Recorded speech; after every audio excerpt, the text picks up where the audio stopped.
It's not just Nicole Richie and Paris Hilton who are famous enough to get their hands on the new sidekick. PhoneScoop got one too. Current T-Mobile subscribers can pick one up on June 28th. For those of you who have been waiting until this comes out to switch to T-Mobile, you won't get yours until July 10th. It still has the same trademark spring-loaded swiveling screen with a full keyboard underneath. Instead of the old rubber-coated keyboard, there's now a plastic one, but it still features the same fantastic layout. The sidekick is held horizontally to do everything except talk on like you do on a traditional cell phone, which you'll do very rarely, especially now that it supports Bluetooth headsets. On the left side of the face we have the menu and jump buttons as well as the old D-pad, which you'll use rarely if ever, since on the right side there's now a trackball. It's surrounded by the sidekick cancel and OK keys as well as send and end keys. The trackball is responsive and easy to use, and we found ourselves zipping around applications and menus with it in no time. On the bottom are the volume keys and the power button, as well as the headset jack for stereo headsets. The CK3 now has an MP3 player. On the right side are the USB and charging ports. And on the top are two shoulder buttons, which are most often used when taking pictures. The camera has been upgraded to a 1.3 megapixel, but it still has a measly flash. The back cover is now removable. Underneath lies a memory card slot and a replaceable battery, so you heavy talkers can carry a spare. It's hard to say whether it's the snappy spring-loaded hinge or the keyboard that lies beneath it that makes the sidekick so popular. The keyboard is well laid out with huge keys. It has an actual row of number keys, which is oddly rare on QWERTY phones, and easily accessible internet punctuation like @ and .. Since many of the first people to run out and buy a sidekick 3 will be sidekick 2 owners, here's how the two compare. Side by side, the 3 looks a lot smaller than the old blocky 2, but when we stack them on top of each other, whoa, there's not much of a difference, is there?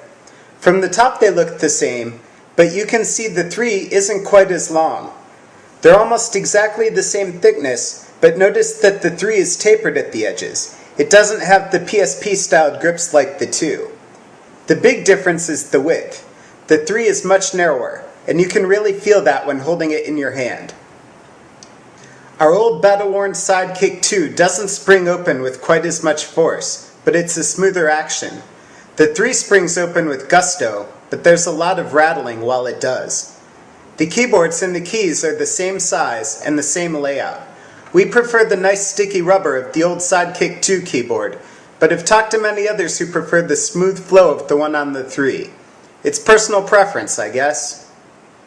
Sure, it's nice that the new sidekick is smaller, but if you're a sidekick 2 user, what you really want to see is how much faster the new one is. Well, we've arranged a little test to show you just that. We opened up both browsers to the same page. Now we're going to visit our bookmarks and load Engadget. We would have loaded PhoneScoop, but it doesn't look so hot on the sidekick. We're working on that. We'll even give the sidekick 2 a head start. Ready? Go.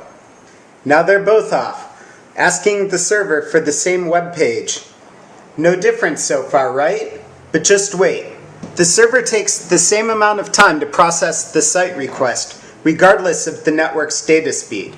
But once the phones start downloading the website, that's where the speed increase is visible. Oh, we have a response. Is it the same? Oh no, watch the sidekick 3 go as the sidekick 2 just crawls along. The sidekick 3 has already loaded the page and is running the JavaScript, while the sidekick 2 is still trying to download all those pictures Engadget likes to put up. We'll spare you the agony of waiting for these to churn through the JavaScript, and just get to the part where the sidekick 3 finishes the script right now, and you can start browsing on the sidekick 3 while the sidekick 2 is still churning through all that code. A music player is what the sidekick has needed all along. After all, it's pretty hard to believe that all the rappers use a phone they can't actually play their own music on. Drop MP3s onto the memory card and you'll find them sorted here for you. Everything is sorted by ID3 tags, which is nice. But getting to the music you want isn't quite as intuitive as on an iPod.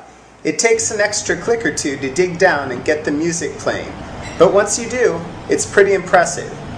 Just note that the cancel button, of all the keys they could have chosen, is the play-pause key. The default volume is pretty soft, but the music player volume can be adjusted separately from the rest of the phone. So we're going to turn it up and let you listen to some Jimmy Edgar while we attend to these IMs that have been nagging us in the menu bar the whole time. The music player, like everything else on the sideK, keeps working even when you switch to another application.